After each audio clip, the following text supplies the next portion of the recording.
감사절 연휴임에도 불구하고 오늘 거룩한 주일날 주 앞에 나와 신령과 진정으로 예배를 드리는 여러분 모두의 하나님의 축복이 함께 하시기를 주의 이름으로 축원을 드립니다. 오늘 이 본문 말씀을 중심으로 우리는 하나님의 대사라는 말씀으로 두 번째 말씀을 전하려고 합니다. 저는 이 시간 주중대사 한 분을 여러분에게 소개하고 싶습니다. 그가 대사로서의 사역을 마무리하면서 하나님의 대사라는 책을 써서 우리 믿는 그리스도인들에게 많은 도전을 주었습니다. 여러분은 주중 대사를 거쳐 통일부 장관을 지낸 김하중 장관을 아십니까? 그의 별명은 기도의 대사, 곧 하나님께 묻는 대사였습니다. 그는 대사로서 봉직하면서 대소사를 하나님 앞에 물어봤고 그 누구도 두려워하지 않고 하나님의 말씀에만 순종했던 대표적인 인물이었습니다. 그럴 때마다 사람이 보기에는 불가능한 일들이 이루어지는 기적을 그는 대사로 임직하면서 수없이 경험하고 체험했다고 합니다. 그는 정부를 대표한 대사이기도 했지만 하나님 나라의 파송을 받은 하나님의 대사이기도 했다고 스스로 토로했습니다. 그가 주중대사로 봉직한 6년 반의 세월은 하나님의 뜻이 하늘에서 이룬 것 같이 땅에서도 이루어지는 진력한 하나님의 대사로서의 나날이었다라고 그는 표현을 했습니다. 그는 이 직분을 에스겔과 다니엘의 심정으로 그리고 느헤미야의 심정으로 대사의 임무를 수행했습니다. 하나님이 자신을 주중대사로 파송한 까닭은 에스더처럼 지금 이때를 위함이 아닌가라는 생각을 갖고 사명으로 그리스도인들을 위해서 또 동포들을 위해서 열심히 일을 했다고 합니다. 주중대사를 거친 김하중 장관은 모든 그리스도인들에게 도전을 주고 있습니다. 그리스도인은 세상에 파송된 하나님의 대사입니다.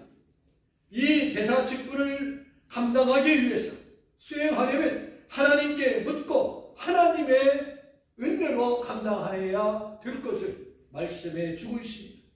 오늘 본문의 요지는 이스라엘을 향하여 경고하라고 말씀합니다. 본문 33장 1절에서 6절을 보면 파수꾼의 사명을 설명하고 있습니다. 파수꾼이 뭐하는 사람입니까? 높은 성 위에 올라가 적군의 침략이나 기습 여부를 살피는 사람입니다. 만일 적의 기습을 발견하게 되면 급히 나팔을 불어 긴급 사태를 전체 성민에게 알려야 할 책임과 사명이 누구에게요? 파수꾼에게 있는 것입니다. 그때 나팔 소리를 듣고도 경계하지 않다가 성이 함락되면 파수꾼은 아무런 책임이 없는 것입니다. 그러나 파수꾼이 적의 기습을 알아차리고도 나팔을 불지 않으므로 그 성이 점령당하면 그 파수꾼은 무엇을 받게 되어 심판을 받게 책임을 져야 할 것입니다. 그러면 본문 7절을 보면 인자야 내가 너를 이스라엘 족속의 파수꾼으로 삼음이 이와 같으니라. 그런즉 너는 내 입의 말을 듣고 나를 대신하여 그들에게 뭐하라고요? 경고하라 했어요. 이 말은 에스겔 선지자가 이스라엘의 파수꾼이므로 하나님이 주신 말씀과 경고를 마치 파수꾼이 나팔을 불듯이 외치라는 것입니다. 남의 나라에 주지하면서 정치, 경제, 문화를 대표하는 외교관을 뭐라고 그래요?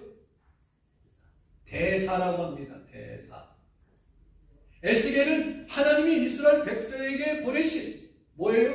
대사예요. 내 대신 나팔을 부르라 명하셨습니다. 우리는 미국과 다민족 사이를 향하여 하나님의 뜻을 선포하는 대사들이 되어야 할 줄로 믿습니다. 대사들이 되어야 할 줄로 믿습니다. 아멘. 그러면 우리는 어떤 대사가 되어야 합니까? 첫째로 우리는 복음의 대사가 되어야 합니다. 복음이 무엇입니까? 예수를 믿어야 구원받는다는 것입니다.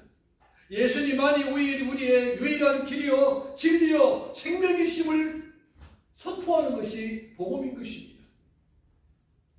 나는 그 복음 때문에 구원받았고 그 복음을 전하기 위하여 오늘도 나는 존재하고 있다라는 사명감을 가지고 살아야 하는 것입니다. 세계 도처의 선교사들을 흩어져 전하는 복음도 바로 예수 그리스도를 전하기 위함인 것입니다. 미국의 원주민은 누구입니까? 인디안. 인디안. 미국의 원주민은 인디안인 것처럼 뉴질랜드의 원주민은요, 마이오리족이었습니다. 마이오리족은 키가 작고 몸집이 뚱뚱합니다. 그리고 얼굴이 검고 투박합니다. 그들의 인사법이 아주 특이합니다. 인사할 때는 반가울 때는 코를 맞대고 비벼댑니다. 어느 날 한국 선교사가 그들에게 선교하러 마을에 나갔는데 반갑다고 코부터 내미는 것입니다. 반갑다고 저마다 코를 비벼대는데 어떤 한 사람을 보니까 코가 헐었어요. 보나마나 그 사람의 코를 비비대가는 틀림없이 세균이 옮아서 내 코도 헐 것 같은 느낌을 갖는 거예요. 그렇다고 그 사람 코만 외면해 버린다면 얼마나 상처가 클까라는 생각이 들어서 에라 모르겠다 믿습니다면서 두 마음을 품고 코를 비벼댔습니다. 그런데 문제는요, 자기 코를 맞대고 비벼댄 것까지는 쳤겠는데 옆에 서 있는 내 아내가 그 사람과 또 코를 비벼대야 할 걸 생각하니까 너무나도 끔찍한 것입니다. 그래도 주님은 온 몸도 다 내주었는데 선교사라면서 별로 잘나지도 못한 내 코 하나 아끼겠다고 비벼대는데 주저했어야 되겠는가. 주여 믿습니다. 비벼댈 바야 마음껏 비벼대겠습니다 하면서 코를 내밀었다고 합니다. 복음의 대사가 된다는 것은요, 결코 쉬운 것이 아니다라는 것입니다. 그러나 안 하면 안 되는 것이 바로 복음의 대사입니다. 만일 우리가 복음의 나팔을 불지 않는다면 미국과 다민족이 멸망하게 될 것입니다. 그러므로 나는 어떤 책임을 져야 돼요? 그 핏값을 책임지고 또 주님은 우리를 향하여 물을 것입니다. 왜요? 전해야 될 때 나팔수가 되지 못했기 때문에 그렇습니다. 본문 6절을 보면은 칼이 임함을 파수꾼이 보고도 나팔을 불지 아니하여 백성에게 경고하지 아니하므로 그 중에 한 사람이 그 임하는 칼에 제거당하며 그는 자기 죄악으로 말미암아 제거되려니와 그 죄는 내가 파수꾼의 손에서 찾을 것이니라 말씀하고 있습니다. 파수꾼이 나팔을 불지 않는 것은요, 죄라고 했어요. 죄. 그리고 그 죄값으로 심판을 받는다고 했습니다. 그러므로 우리는 복음의 대사가 되어야 할 줄로 믿습니다. 둘째로 우리는 기도의 대사입니다. 바알 신도는 누구에게 기도하겠어요? 바알 신에게 기도합니다. 몰렉 신도는 몰렉 신에게, 불교는 부처에게, 회계들은 누구에게요? 알라 신에게 기도합니다. 기독교인은 누구에게 기도해요? 하나님께 기도합니다. 우리가 드리는 기도는요, 몇 가지 간단한 기본 틀이 있어요. 덮어놓고 하는 게 아닙니다. 첫째, 기도의 대상은 누구입니까? 하나님이에요. 그래서 우리는 기도할 때 전능하신 하나님, 자비로우시고 은혜로우신 하나님, 천지 만물을 창조하신 하나님이라고 하나님께 기도를 드립니다. 둘째는요, 응답을 믿고 기도합니다. 세 번째는요, 꾸밈없이 솔직하게 기도해야 합니다. 내용도 고백도 음성까지도 꾸미면 안 됩니다. 내 목소리, 내 언어로 기도해야 됩니다. 제가 1979년 처음 신학교에 가서 공부를 할 때, 그때는 조용기 목사님이 뜨고 있을 때였습니다. 우리 학생들이 일주일에 한 번씩 경건의 시간을 가져요. 챔플 시간을. 그러면 학생들이 돌아가면서 설교를 합니다. 근데 모두가 다 설교하는 학생들의 흉내, 누구 흉내를 내느냐? 조용기 목사님의 흉내를 냅니다. 썸박제의 축복이 여러분에게 있기를 주의 이름으로 축원합니다. 이런 식으로 모두가 다 조용기 목사예요. 그래서는 안 된다 라는 것입니다. 기도도 마찬가지예요.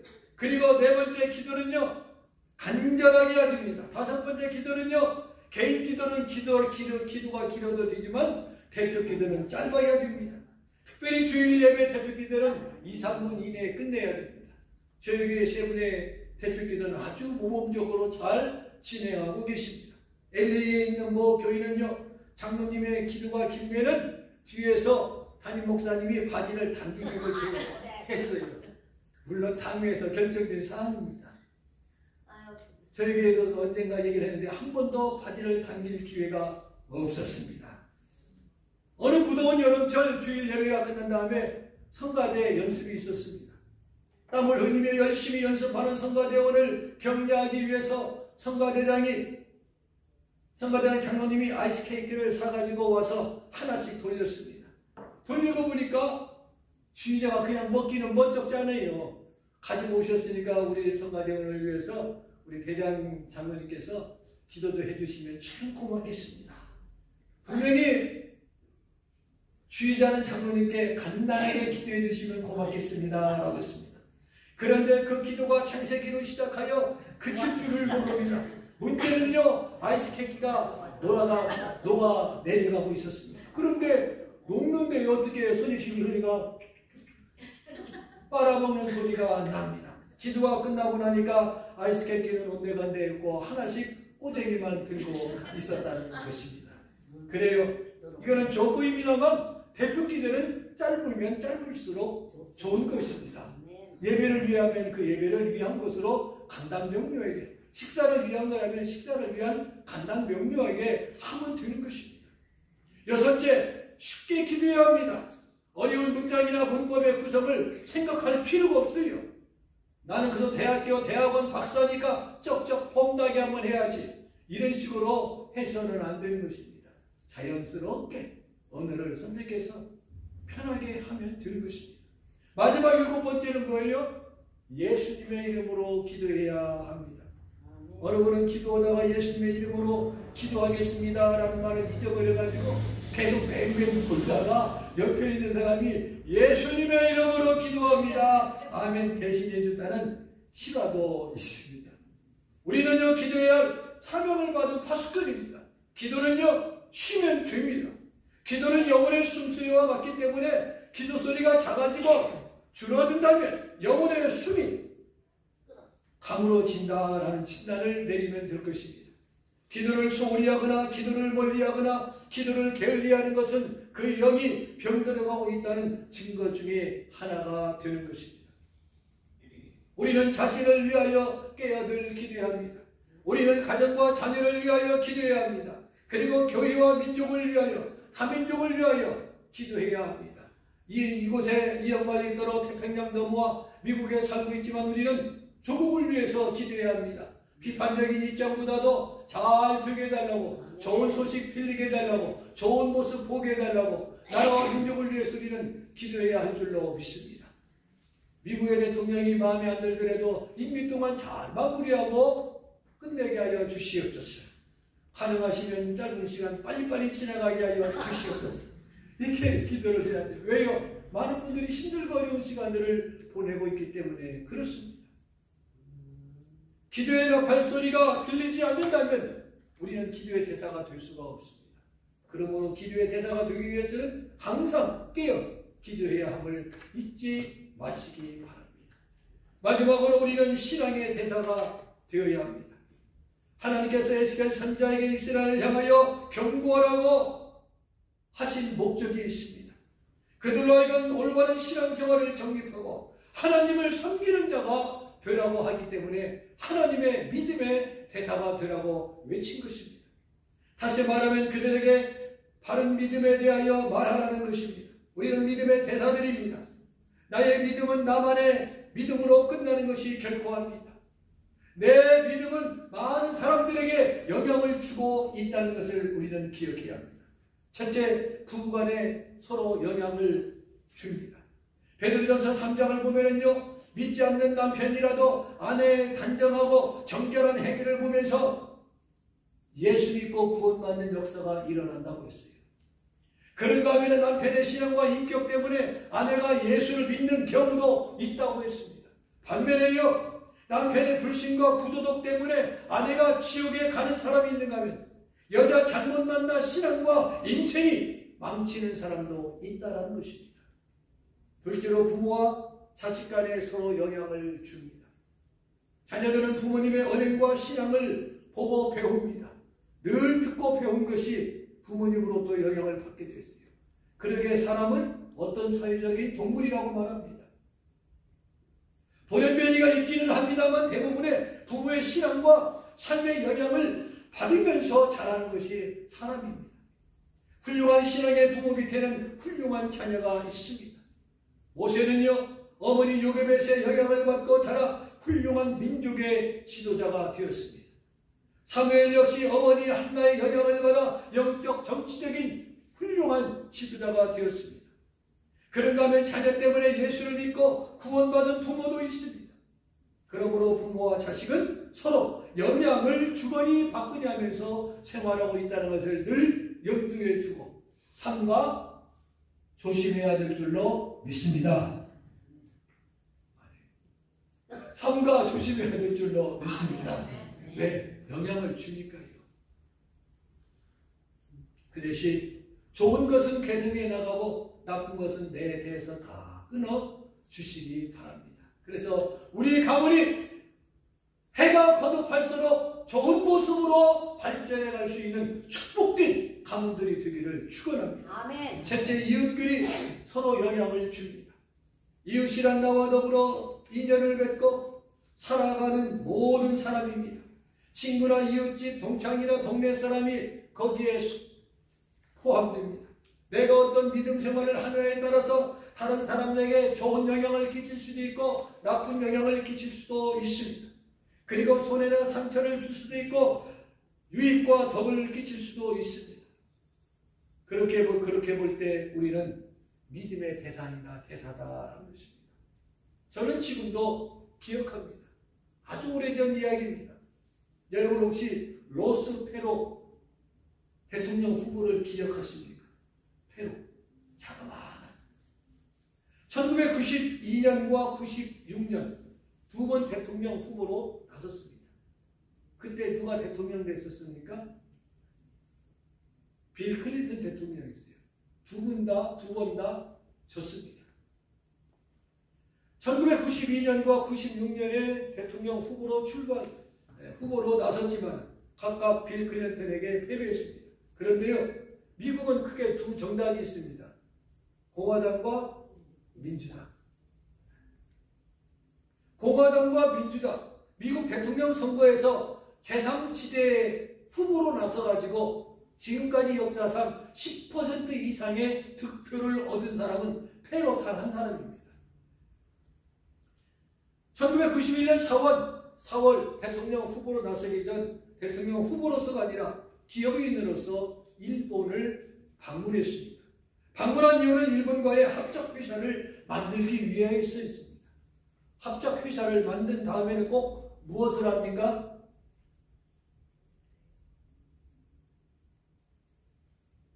파티를 해야죠. 잘 됐으니까. 합작회사 설립을 축하하기 위해서 축하회를 갖게 됐습니다. 관례대로 술을 따라 건배하는 순서가 있었습니다. 그때 페로가 묻습니다. 이 잔 속에 무엇이 들어있습니까? 예, 술이 들어있습니다. 저는 물로 바꿔주십시오. 그때 상대가 이렇게 말합니다. 괜찮습니다. 그냥 하는 척만 해 주시면 되겠습니다.